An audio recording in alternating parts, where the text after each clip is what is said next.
From the start of our marriage, Barbara always seemed to dislike me. When I gave birth to my daughter, her attitude towards me became even worse. This is what I expect from young ones nowadays. Can't even take care of your child properly. With those words, she mocked me, only adding to my stress. I wasn't the only one who fell victim to Barbara's spite. Here's Lily's story. My name is Lily, a 28-year-old stay-at-home mom. I live with my husband Ryan and our daughter Sakura. Our daughter, who just started elementary school this year, is full of energy and always up to some mischief. When she returns from school, she prefers playing with her friends over doing homework, or she runs around me as I do house chores. As I look after her, I manage the household, check her school handouts, of course, participate in school events which have increased in number. Before getting married, I used to work full-time. I was also part of a sports club in college, so I always thought I was fit. However, being a stay-at-home mom is more exhausting than I imagined. It's not that I underestimated the job, but it's surprising how much there is to do. Yet my husband is very supportive and our daughter is the sweetest. That's why, despite the challenges, I try my best as a wife and mother. However, there's only one thing I simply can't deal with. That's Barbara. Barbara is old-fashioned and struggles to accept new ideas. Right after my daughter was born, she would say, "Why are you feeding her store-bought formula? You should be giving her breast milk. You never know what's in those commercial products." She would often snatch the feeding bottle from my hand as I tried to feed my daughter. I tried explaining that I have difficulty producing breast milk, but Barbara wouldn't listen. Furthermore, as my daughter grew older, Barbara continued her interference. "You can't give her prepackaged food. It's obviously bad for her. A good mother would make food from scratch." Juggling first-time motherhood with household chores, dealing with Barbara's frequent visits added to my challenges. While my husband helped with chores and childcare, he had his job, so I couldn't rely on him entirely. Feeling overwhelmed, I resorted to giving my daughter ready-made baby food. These days, there's a wide variety of nutrient-rich options available. However, to Barbara, this seemed like a mere excuse. Every time I tried to explain, "You know, when I was raising Ryan, we never relied on such things," she would reminisce about her own experiences, suggesting that younger moms like me weren't doing enough. At first, I tried to brush off her stern comments, believing she had our best interests at heart. However, her criticism began to shift. "I feel sorry for Sakura having a mother like you. I bet Ryan regrets marrying someone like you. You're failing as a wife and a mother." Her negative remarks about me grew more frequent. And now, she seems to lead with a jab. By this time, my daughter had started elementary school. With visible results like test scores and school evaluations becoming frequent, Barbara's comments increased. She visited more often, always leaving a sour note behind. Because of her, my exhaustion grew, creating a cycle where Barbara's mood worsened seeing me drained.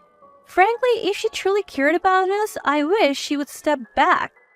"You need to install some culture in my granddaughter.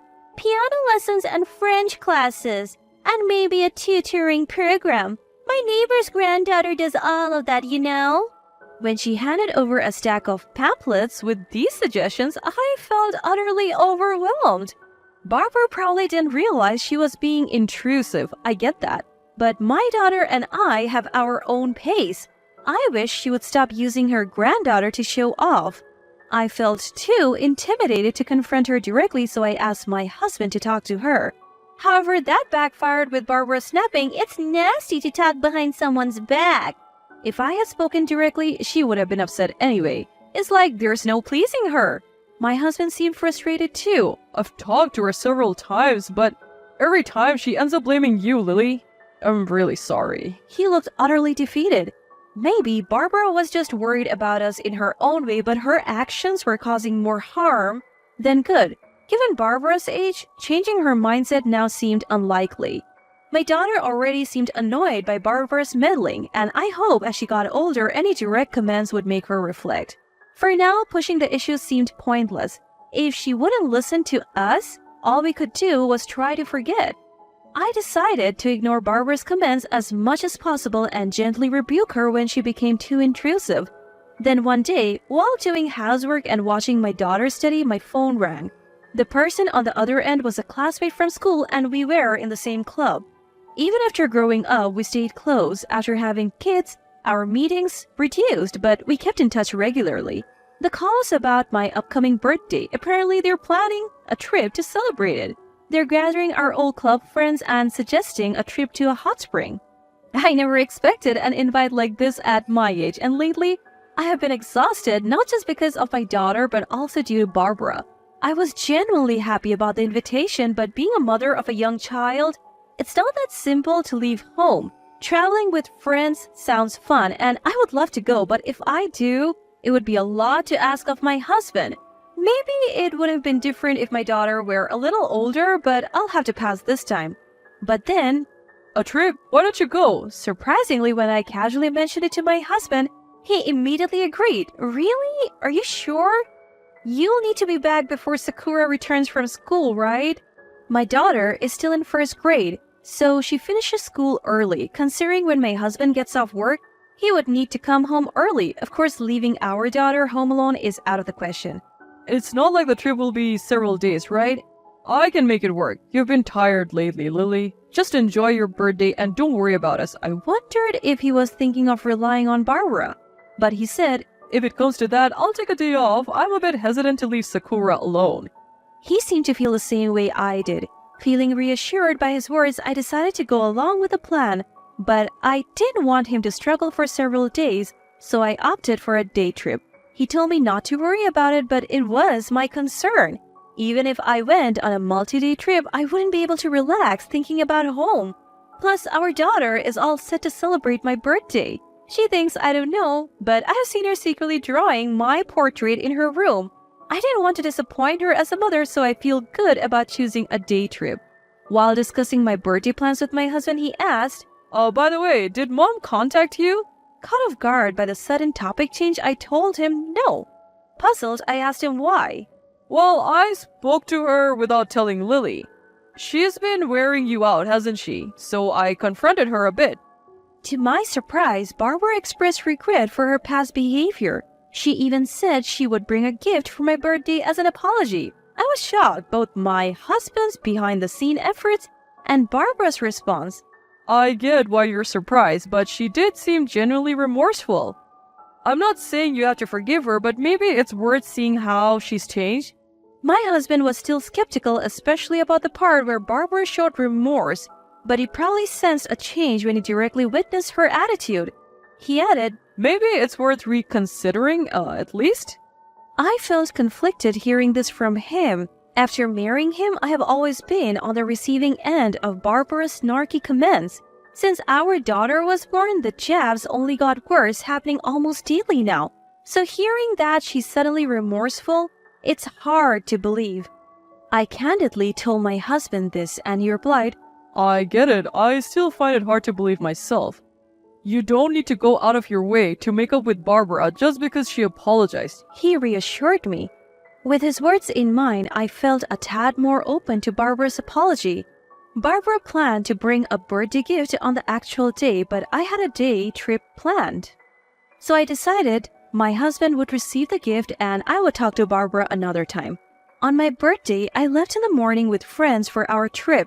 I enjoyed a day off from housework, childcare, and away from Barbara. Not that I dislike housework or childcare, but it's been a while since I have had a day out without a care.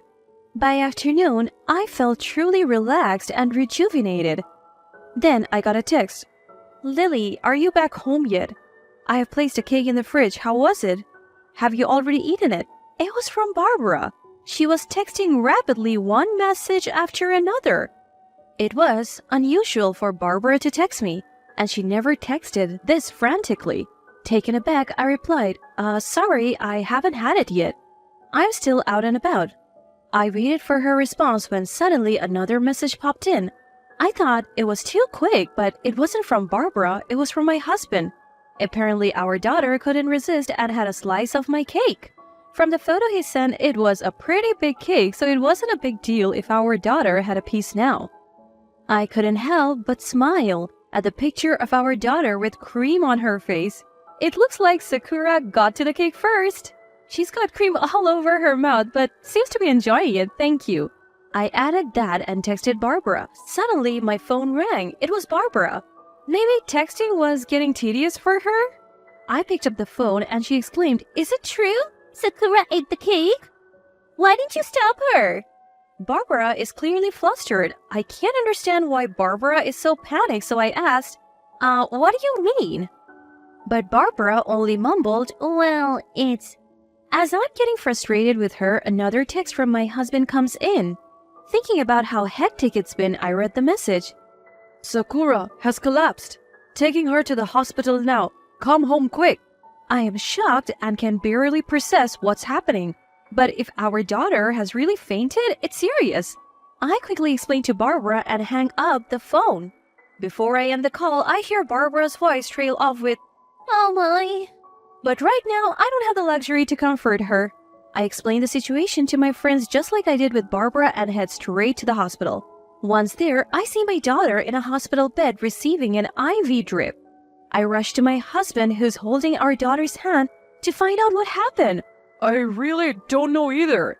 After eating the cake from Barbara, she started complaining about stomach pain. At first, I thought she ate too much. It seems our daughter fainted and they took her to the hospital. They diagnosed her with temporary stomach pain, but the cause is unknown. Before I arrived, she spent a lot of time in the bathroom and now they're giving her an IV for nutrition? Thankfully, it's not serious and she can go home once the IV is done. Relieved, I can't help but think of a concerning possibility.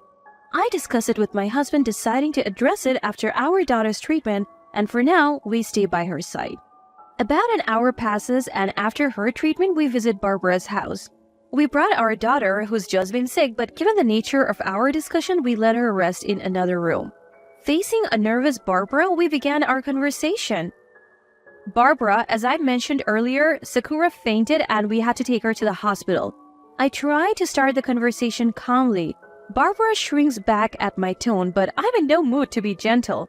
"My husband said it happened right after eating the cake you gave her. What exactly happened?"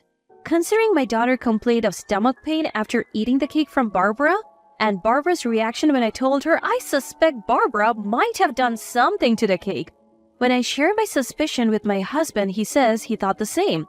That's why we're confronting Barbara now. "I don't know anything about that. Maybe Sakura just ate too much." Barbara staunchly denies any wrongdoing, which makes my husband sitting next to me turn beet red with anger. Trying to calm my furious husband, I further question Barbara.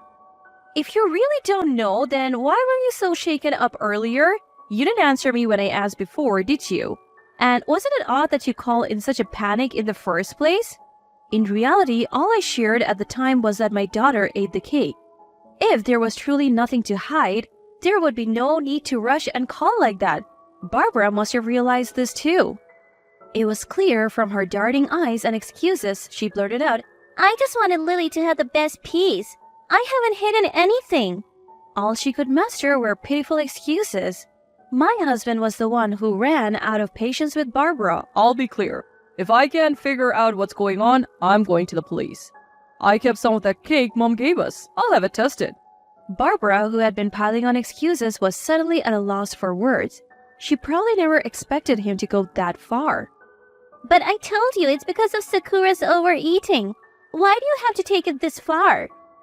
As Barbara yelled and ranted, he calmly said, "If that's the case, it'll be a funny story. I'll apologize to Mom then." But he continued, "Our daughter has been harmed. If this was deliberate, it's absolutely unforgivable. I don't think the police would stay silent either."